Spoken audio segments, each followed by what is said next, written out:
Hello. अरे मामा जी नमस्ते, प्रणाम। क्या हाल चाल है? अरे अरे मैं तो बढ़िया हूँ, आप बताइए और क्या चल रहा है? अरे मामा जी, सुनने में आ रहा है आपने नई योजना शुरू की है, लाडली बहन योजना। हम भांजों के लिए भी कुछ सोच लिया करो यार मामा जी। अरे आप भांजे भांजे कर रहे, भांजे भांजे ये हर कुछ करते, भांजियों के लिए स्कूटी देते, भांजियों के लिए हैं। आपने बोला कि अभी जिसके बारे में अच्छे परसेंट बने लड़कियों में उनको आप स्कूटी देंगे। मतलब भांजे क्या कूड़े करकट वाले हैं? अभी आपने अच्छी सी योजना शुरू की कि आप हर महीना महिलाओं के लिए 1,000 रुपये देंगे, हमारे लिए 5 रुपये दे देते। अरे मामा जी, आप भांजों के लिए बस बोलते हैं, करते कुछ नहीं हैं। भांजियों के लिए सब कुछ कर देते हैं। अरे मामा जी, ये गलत बात है, हम इसके खिलाफ आंदोलन करेंगे। अरे ऐसी कोई बात नहीं है, आप मुख्यमंत्री हैं माना, लेकिन हम लोगों के लिए भी सोचिए कुछ। ठीक है मामा जी, ओके ओके। आप ठीक है, लाडली बहन योजना है, मैं इसके बारे में सबको बता दूंगा कैसे क्या इसमें फॉर्म वगैरह भरा जाना है। आपकी बात मैं सब तक पहुंचा दूंगा। ठीक है मामा जी, ओके। प्रणाम प्रणाम। नमस्कार साथियों, तो आप सभी का बहुत बहुत स्वागत है। तो इससे पहले आपने सुना कि मैंने मामा जी के साथ में जो वार्तालाप की उसके बारे में।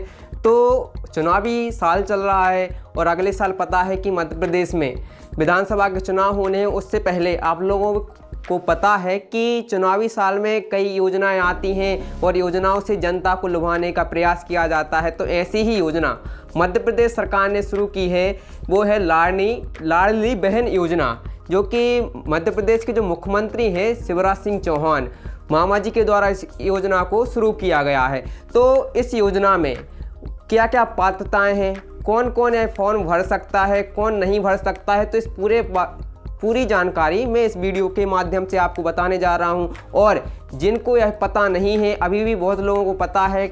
मेरा एक मित्र था, वो बोलता था मैं भी लाडली बहन योजना का फॉर्म भरने जा रहा हूँ। मैंने वो फॉर्म भरने जा रहा है? कहते मैं साड़ी पहन के जा रहा हूँ।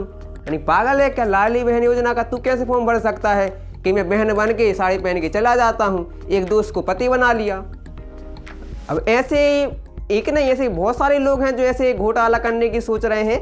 तो मैं पूरी जानकारी इस वीडियो में बताऊंगा, कौन कौन से दस्तावेज हैं, डॉक्यूमेंट्स जो आपको तैयार करके रखना है और आप किस तरीके से इसको अप्लाई कर सकते हैं। और जब ये फॉर्म भरे जाने लगेंगे तो उसके बाद मैं आपको खुद फॉर्म भर के बताऊंगा कि आप इस तरीके से फॉर्म भर सकते हैं। तो आइए हम शुरू करते हैं। तो दोस्तों, लाडली बहन योजना आपको जो स्क्रीन में दिख रही है, लाडली बहन योजना, इसमें हर महिला है जो उसको 12,000 रुपये सालाना के सरकार के द्वारा दिए जाएंगे। मतलब हर महीने के 1,000 रुपये सरकार महिला के खाते में 1,000 रुपये डालेगी। तो ये भारत जो मध्य प्रदेश सरकार है इनके द्वारा चलाई गई योजना है। यह योजना महिलाओं को जो उनके लिए आर्थिक मदद देने के लिए इस योजना को शुरू किया गया है। इस योजना में हर महिला के लिए अब जो 1,000 रुपये हैं महिला के खाते में हर महीने ट्रांसफ़र किए जाएंगे 1,000 रुपये। और 5 मार्च से इसके क्या हो रहे हैं, इस योजना के जो रजिस्ट्रेशन है वो शुरू होने हैं। यानी कि आज ही की तारीख से, हो सकता है इसको 1-2 दिन और सरकार डिले कर दे, तो 8 मार्च से यह शुरू हो सकते हैं। लेकिन इसमें जो ऑफिशियल नोटिफिकेशन है इसमें 5 मार्च इसकी तारीख दी गई है कि 5 मार्च से लाडली बहन योजना के जो रजिस्ट्रेशन है वो शुरू हो रहे हैं। तो आपको कौन कौन महिलाएं हैं जो इस योजना में आवेदन कर सकती हैं या कौन कौन इस योजना का पात्र है, मैं इस पूरे बारे में आपको बता रहा हूं। तो देखिए, ये लाडली बहन योजना है, इसकी योग्यताएं क्या हैं, कौन कौन इस योजना के लिए योग्य है। तो मैं योग्यताएं बता रहा हूं। तो पहली योग्यता है, महिला के लिए विवाहित होना अनिवार्य है। जी हाँ, कोई महिला है, यदि उस योजना का इसको लाभ लेना है तो उसको विवाहित होना अनिवार्य है। अब आप लोग पूछेंगे सर, यदि किसी का जो पति है वो मर गया है, या फिर आप पूछेंगे कोई तलाकशुदा है, क्या वो अप्लाई नहीं कर सकता? जी बिल्कुल कर सकते हैं। लेकिन हाँ, यदि विवाहित है और विवाह के बाद यदि उसके पति की मृत्यु हो जाती है या वो महिला तलाकशुदा है तो वो भी इसमें योजना में अप्लाई कर सकते हैं। दूसरी क्या योग्यता है, महिला के परिवार में कोई भी सदस्य सरकारी पर सरकारी पद पर पदस्थ नहीं होना चाहिए। मतलब कोई भी जो महिला का परिवार है उसमें कोई भी व्यक्ति सरकारी नौकरी पेशे में नहीं होना चाहिए। यदि कोई है तो वो महिला इस योजना में कई के लाभकारी नहीं है या वो इस योजना में भाग नहीं ले सकती है। तीसरी क्या योग्यता है, सांसद और विधायक के परिवार को लाभ नहीं मिलेगा। जो सांसद और विधायक के परिवार की महिलाएं हैं उन परिवार की महिलाओं को भी इस योजना का लाभ नहीं मिलेगा। और चौथी योग्यता क्या है कि महिला के परिवार की आय 3 लाख से कम होनी चाहिए। जो भी महिला इस योजना का लाभ लेना चाहती है उसके परिवार की जो वार्षिक आय है वो 3 लाख से कम होनी चाहिए, मिनिमम 2.5 लाख होनी चाहिए। और जो पांचवी जो योग्यता है वो क्या है, संयुक्त परिवार के पास 6 एकड़ से या 5 एकड़ से कम की भूमि होनी चाहिए। अभी इसमें थोड़ी कन्फ्यूजन है कि 6 एकड़ है कि 5 एकड़, तो 6-5 के आप समथिंग समझना कि 5 एकड़ से कम या 5 एकड़ तक की भूमि ही होनी चाहिए। यदि 5 एकड़ से ज़्यादा है तो वो महिला इस योग्यता की पात्र नहीं है। और भी मैं कुछ इसकी योजना के बारे में अलग से बता देता हूँ क्या क्या योग्यताएं हैं। देखिए अब इसको मैं थोड़ा जूम करके बताता हूँ, यदि आपको सही से दिख जाए तो इसमें देखिए कि मेरे परिवार के पास सम्मिलित रूप से 5 एकड़ की भूमि नहीं है। तो ये इस जो आवेदन पत्र है इसमें जो पूरा दिया गया है कि इसमें क्या होना चाहिए कि परिवार की जो वार्षिक आय है वो 2.5 लाख से कम होना चाहिए और परिवार का कोई भी सदस्य सरकारी नौकरी नहीं करता हो और क्या बोलते हैं कोई भी सेवानिवृत्त या पेंशन प्राप्त नहीं होना चाहिए। मतलब यदि जो सरकारी नौकरी कर चुके हैं अब वो पेंशन ले रहे हैं उनके परिवार वाले, तो उस परिवार की जो महिलाएं हैं वो भी इस योजना की क्या है, पात्र नहीं है। और भारत सरकार व राज्य सरकार किसी भी योजना में ये प्रति माह 1,000 या अधिक की राशि प्राप्त नहीं हो रही हो। मतलब जिस कोई महिला है वो भारत सरकार की किसी भी योजना से या 1,000 की राशि प्राप्त कर रही है वो महिला भी इस योजना की पात्र नहीं होगी। और क्या है इसमें देखिए, मैं और स्वयं मेरे परिवार में कोई भी सदस्य भारत सरकार या राज्य सरकार द्वारा चयनित मनोनीत बोर्ड निगम मंडल अध्यक्ष संचालक पद पर सदस्य नहीं है। मतलब कोई भी सदस्य है वो सरकार के किसी भी जो भारत सरकार है उसमें किसी भी सरकारी पद पर नहीं होना चाहिए। और कुछ अलग से जो योग्यताएं हैं कि किसी भी महिला के परिवार के पास घर में यदि ट्रैक्टर है या 4 पहिया वाहन है तो वो भी इस योजना की पात्र नहीं है। तो ये सब योग्यताएं हैं जो आप इसमें देख सकते हैं कि ये पूरी योग्यताएं हैं। आप बड़े ध्यान से देख लीजिए कौन कौन इस योग्यता का पात्र है और कौन नहीं है। अब सबसे बड़ा सवाल है जो कि सभी में है, अब इस जो लाडली बहन योजना है इसमें आयु सीमा क्या है, इसमें बहुत कन्फ्यूजन है। क्योंकि बहुत सारी छोटी बच्चियां बोल रही हैं कि सर हमें भी पैसे मिलेंगे, 1,000 रुपये आएंगे। अब ये बताइए कितनी सारी महिलाएं हैं, सरकार कितनों को पैसा देगी यदि एज इसकी निर्धारित है। तो जो इसकी 2 एज हैं जिसके बारे में बता रहा हूँ।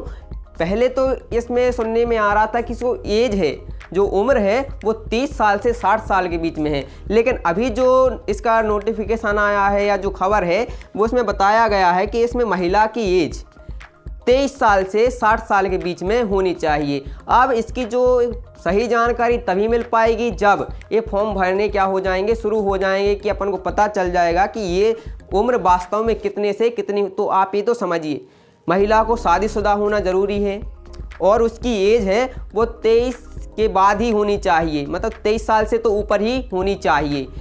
तो ये थी इसमें कुछ योग्यताएं। अब आप लोग पूछेंगे अब इसमें डॉक्यूमेंट्स क्या क्या लगने हैं, कौन कौन से जो आवेदन हैं उनके बारे में मैं आपको बता देता हूं कि आपको कौन कौन से जो आवेदन हैं उसके बाद। तो देखिए लाडली बहन योजना में आपको कौन कौन से दस्तावेज आपको तैयार करके रखना है।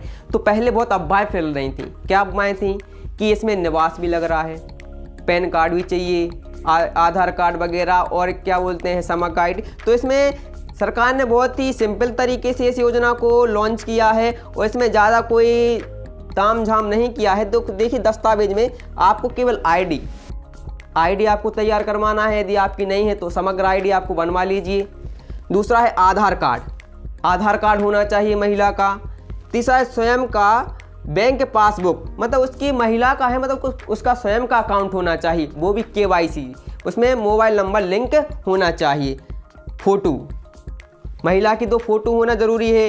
उपरोक्त दस्तावेज की छायाप्रति मतलब जो ऊपर दिए गए हैं सभी दस्तावेज इनकी मतलब फोटोकॉपी आपको करवा के रखना है। और साथ साथ में सरकार का कोई भरोसा नहीं है, आपके पास जितने भी दस्तावेज हैं आय निवास आप सब इनको भी तैयार करके रखिए, क्योंकि सरकार बिन पेंदी का लोटा है, कभी इधर धड़क जाए कभी इधर धड़क जाए, कोई भरोसा नहीं कर सकते। इसलिए आपके पास आय निवास पैन कार्ड सब तैयार करके रखिए। लेकिन अभी मूल रूप से आपको केवल जो सरकार ने कहा है केवल इतने ही दस्तावेजों की क्या है ज़रूरत है, आईडी, आधार कार्ड, बैंक की जो बैंक खाता है उसकी पासबुक और फोटो। तो आपको अभी तो केवल इतने ही दस्तावेज चाहिए। सरकार आगे और भी दस्तावेज मांगेगी और कोई भी क्या कर सकते हैं कि नए नियम कानून भी लाएगी। तो अभी तो आपको केवल इतने ही रखना है। अब इसके जो रजिस्ट्रेशन हैं वो 8 मार्च से क्या हो रहे हैं, शुरू हो रहे हैं। तो आप देखिए इसकी जो लाडली बहन योजना है इसके जो 8 मार्च से इसके फॉर्म भरे जाएंगे। महिलाओं को उसके खाते में 1000 रुपये की राशि मिलेगी और सभी दस्तावेज आपको क्या करना है जो मैंने बताए हैं वो तैयार करके रखना है। और इसके अलावा भी मैं आपको और कुछ योग्यताएं बता देता हूं कि जो भी अभी महिला है जो वो अभी यदि स्कूल कॉलेज में है तो उसकी वो छात्रा नहीं होने चाहिए। इस योजना के लिए आवेदक महिलाओं को स्कूल या कॉलेज की छात्रा नहीं होना चाहिए। बड़े ध्यान से सुन लीजिए, यदि स्कूल या कॉलेज की छात्रा है तो वो इस योजना की पात्र नहीं है। महिला के परिवार का कोई भी सदस्य इनकम टैक्स पेयर नहीं होना चाहिए, मतलब कोई भी सदस्य है वो इनकम टैक्स को नहीं भरता हो। आवेदक के परिवार का कोई भी सदस्य सरकारी नौकरी में नहीं होना चाहिए, ये मैंने आपको पहले ही बता दिया। अब इस योजना का लाभ किस किस वर्ग की महिलाओं को मिलेगा, तो इस योजना का जो लाभ है वो सभी वर्ग की महिलाएं, जनरल, ओबीसी, एससी, एसटी सभी उम्र की या सभी वर्ग की महिलाओं को इस योजना का लाभ मिलेगा। तो ये थी लाडली बहन योजना। और आगे जो भी इसमें जो अपडेट आएगी मैं आपको और भी इसकी अपडेट के बारे में बताऊंगा। ये फॉर्म है लाडली बहन योजना का, आप इसको देखिए कि ये आपका जो फॉर्म है इसमें आपको क्या क्या भरना है, समग्र आईडी, आधार नंबर, आवेदिका का नाम, पिता का नाम, जन्म तिथि, पता, शहर, बाकी आप देख लीजिए। ये सब विवाह की स्थिति भी बताना है। देखिए मैंने आपको बताया था कि या तो विवाहित होना चाहिए, तलाकशुदा, विधवा या परित्याग, मतलब जिसके को उसके पति ने क्या कर दिया है, त्याग दिया है। ये सभी योग घोषणाएं हैं जो इसके बारे में बताई गई हैं। देखिए मैंने आपको ये पहले ही पढ़ के बता दी थी, आप इसको बड़े अच्छे से पढ़ लेना, अपने पूरे दस्तावेजों को तैयार रखना। और अब आप इस योजना का अप्लाई कहाँ से कर सकते हैं ये भी सुन लीजिए। तो इसके लिए सरकार ने कहा है कि हम गांव के स्तर पर और शहर के स्तर पर कुछ समितियां गठित करेंगे। वो समितियां आपके घर से या उधर जाकर आपके जो अपने दस्तावेज हैं इनको देना पड़ेगा, जो आपको इसके लिए ज़्यादा परेशान होने की ज़रूरत नहीं है।